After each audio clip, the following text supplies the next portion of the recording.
Mendengar perkataan Bima dan Aira, Hilmi pun menghentikan langkahnya dan berbalik melihat Bima dan Aira yang juga sedang melihatnya. "Iya kak," kata Hilmi. Bima lalu bertanya, "Kamu mau pergi kemana Hilmi? Ada apa? Siapa yang menelponmu?" Hilmi tertunduk lalu berkata, "Lisa mengalami kecelakaan kak. Kondisinya sangat memprihatinkan. Sekarang dia ada di rumah sakit." Bima dan Aira pun terkejut. "Kalau begitu, aku ikut denganmu," kata Bima kepada Hilmi.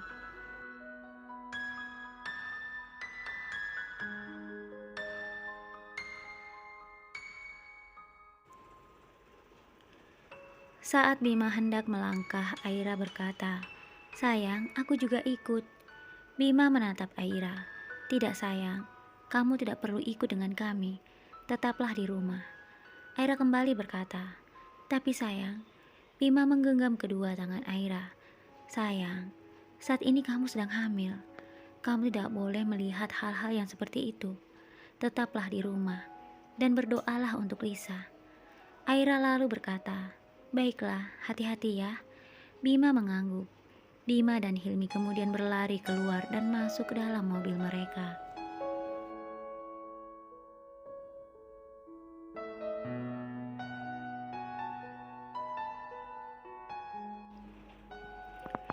Hilmi yang biasanya selalu menyetir mobil ketika bepergian bersama dengan Bima, kali ini Bima berkata, "Hilmi, biar aku saja yang menyetir. Sangat berbahaya menyetir di saat pikiranmu sedang seperti ini." Hilmi mengangguk. "Baik kak." Bima dan Hilmi pun akhirnya melaju ke rumah sakit, tempat di mana Lisa berada. Setibanya di rumah sakit itu, Bima dan Hilmi langsung berlari menuju ke ruang IGD. Di sana, tepat di depan pintu, ayah Lisa sedang menangis terseduh-seduh, memikirkan keadaan Lisa.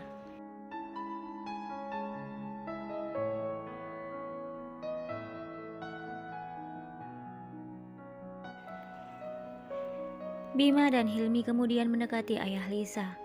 "Pak, bagaimana keadaan Lisa?" kata Hilmi panik. Ayah Lisa langsung memeluk Hilmi. Dia tidak mampu untuk berkata apapun. Hilmi merangkul ayah Lisa dan mencoba untuk menenangkannya. Tidak lama kemudian setelah ayah Lisa merasa sedikit lebih baik dan tenang, Hilmi kembali bertanya, "Pak, apa yang terjadi dengan Lisa? Kenapa hal ini bisa terjadi?" Ayah Lisa kemudian menceritakan informasi yang dia ketahui dari orang yang melihat kejadian itu.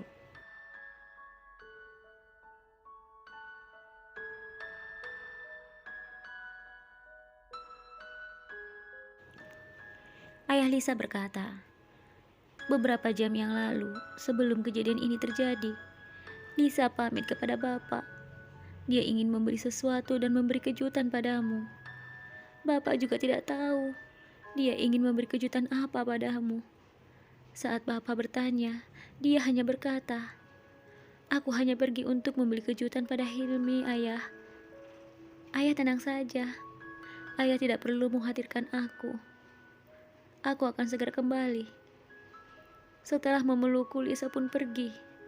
Tetapi tidak lama kemudian, seseorang menelpon dari rumah sakit.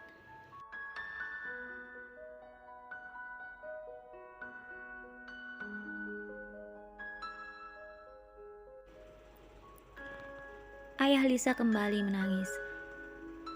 Sesaat dia tidak mampu melanjutkan perkataannya. Beberapa menit kemudian ayah Lisa kembali berkata, "Seseorang dari rumah sakit menelpon Bapak dan mengatakan bahwa Lisa ada di rumah sakit. Bapak segera kemari dan melihatnya. Lisa sudah dalam keadaan tidak sadarkan diri. Dan beberapa saksi mengatakan kepada Bapak bahwa Lisa mengalami kecelakaan di persimpangan jalan. Tepatnya di depan sebuah toko, sebuah truk menabraknya."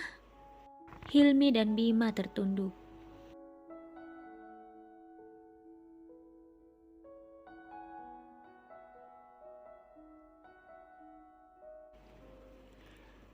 Ayah Lisa kembali menangis. Bima dan Hilmi terus berusaha untuk menenangkan ayah Lisa. Meskipun sebenarnya mereka juga terlihat sangat sedih dan sangat kaget dengan kejadian itu. Kurang lebih 3 jam, Lisa mendapatkan penanganan dari dokter dan juga perawat yang ada di rumah sakit itu. Tetapi, Lisa tidak dapat diselamatkan. Pendarahan otak yang dialaminya membuatnya harus pergi untuk selama-lamanya. Setelah dokter mengatakan hal itu kepada ayah Lisa tersungkur di lantai.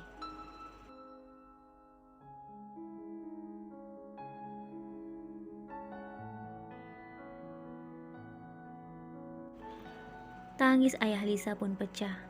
Hilmi juga tak luput dari perasaan yang amat sedih dan kehilangan. Hilmi dan ayah Lisa begitu terpukul dengan semua itu. Bima berusaha untuk menenangkan ayah Lisa dan juga adiknya Hilmi dan berusaha untuk menguatkan mereka. Di saat Bima, Hilmi, dan ayah Lisa akan mengurus jenazah Lisa, telepon Bima berdering. "Halo sayang, bagaimana kabar Lisa? Dia baik-baik saja kan?" kata Aira. Bima terdiam sejenak. Aira kembali berkata, "Kenapa kamu diam saja sayang?"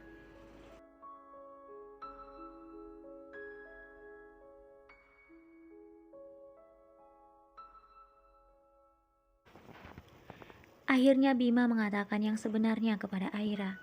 Mendengar berita kepergian Lisa, Aira tak mampu menyembunyikan perasaan sedih karena kehilangan. Bima kembali berkata, "Sayang, sudah dulu ya.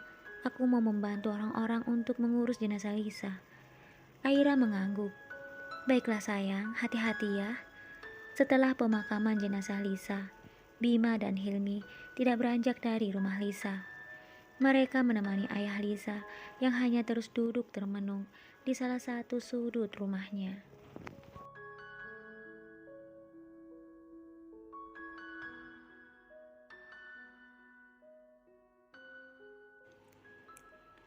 Ayah Lisa yang kini tinggal hanya seorang diri, tanpa kehadiran seorang istri dan juga anak kesayangannya, tak kuasa menyembunyikan kesedihannya, sambil terus memandang foto Lisa. Begitu pula dengan Hilmi. Impiannya menikah dan hidup bahagia dengan Lisa, kini hanya tinggal kenangan. Karena Lisa telah pergi, meninggalkannya untuk selama-lamanya. Bima merangkul Hilmi dan membelai bahu adik kesayangannya itu. "Hilmi yang sabar, kamu harus kuat. Ikhlaskan kepergian Lisa."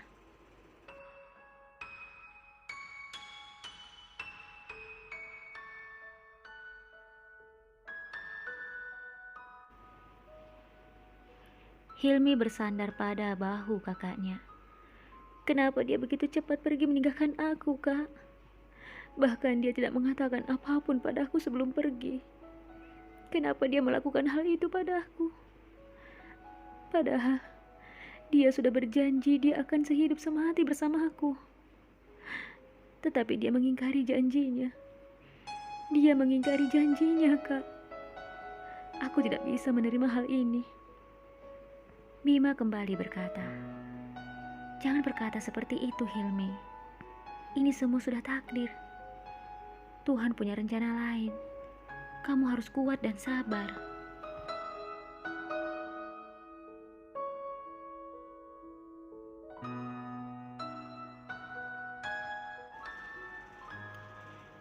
Hilmi menggelengkan kepalanya. Bima kembali berkata, "Jika dia melihatmu dan ayahnya terus bersedih seperti ini, Lisa juga akan merasa sedih. Kita harus mengikhlaskan kepergiannya." Beberapa menit kemudian, Aira datang membuat Bima kaget. "Sayang, kamu di sini?" kata Bima. Aira melihat ke sekeliling. "Iya sayang, aku datang untuk melihat jenazah Lisa. Tetapi, kenapa rumahnya terlihat sunyi seperti ini?" Bima berkata, "Sayang, jenazah Lisa sudah dimakamkan kurang lebih 1 jam yang lalu."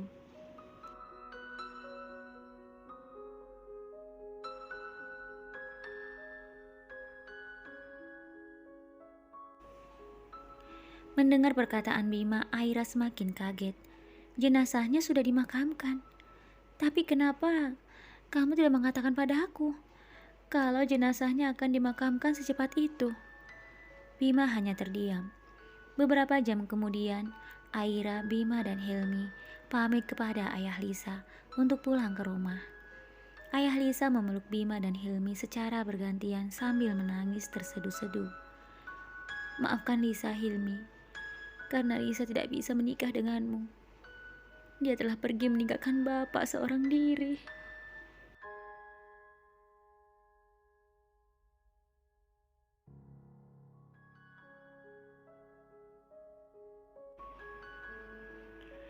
Hilmi, Bima, dan Aira semakin sedih. Hilmi kembali memeluk ayah Lisa. Setelah itu mereka kembali pulang ke rumah. Suasana duka juga terlihat begitu jelas di rumah Bima. Terlebih Hilmi, dia menghabiskan waktu hanya berdiam diri di kamar. Sesekali dia tersenyum, mengingat kebersamaannya dengan Lisa. Namun senyuman itu seketika sirna ketika dia kembali terbayang wajah Lisa yang pucat. Hal itu juga terjadi ketika Hilmi berada di kantor. Dia terus memandang foto Lisa yang sedang tersenyum padanya.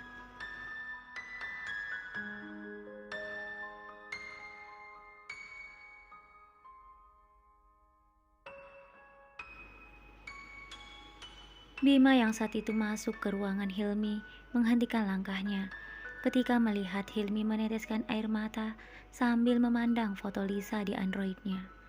Bima tahu kesedihan yang dirasakan oleh Hilmi. Bima melanjutkan langkahnya dan mendekati Hilmi. Bima meremas pundak adiknya lalu membelai rambutnya. Hilmi menangis sambil menyandarkan kepalanya pada Bima yang saat itu berdiri di sampingnya. Aku tahu kesedihan yang kamu rasakan. Tapi, sampai kapan kamu akan terus seperti ini? Kata Bima.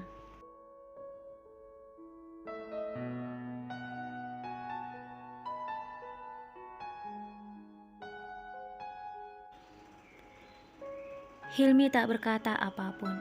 Bima kembali berkata, hari esok masih ada. Aku pun masih ada bersamamu. Jika kamu terus larut dalam kesedihanmu, aku khawatir. Perkataan Bima belum selesai. Hilmi langsung memeluknya erat. Maafkan aku, Kak. Aku cukup kehilangan Lisa. Aku tidak ingin kehilangan siapapun lagi. Bima pun memeluk Hilmi erat. Kalau begitu, kamu harus berjanji. Mulai saat ini tersenyumlah. Kembalikan adikku yang dulu, yang selalu tersenyum dan bercanda denganku.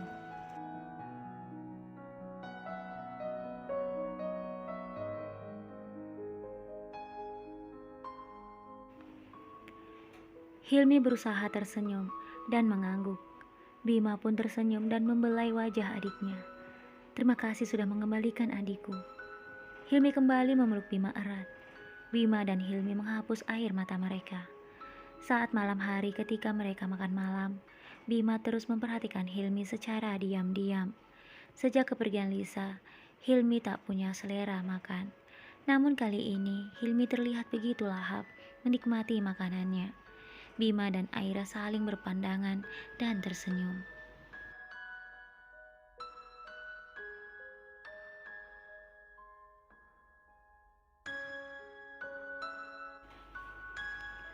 Setelah makan malam, Hilmi kembali ke kamarnya. Setelah menutup pintu, Hilmi bersandar di pintu kamarnya dan menangis. Ternyata Hilmi berusaha kuat dan tegar di hadapan Bima. Namun ketika dia sedang sendirian, Hilmi tak mampu menahan kesedihannya. Di saat Hilmi sedang menghapus air matanya, tiba-tiba Hilmi melihat Lisa berdiri tak jauh dari jendela kamarnya. "Lisa?" kata Hilmi. Lisa tersenyum. Hilmi kemudian berjalan dengan perlahan mendekati Lisa.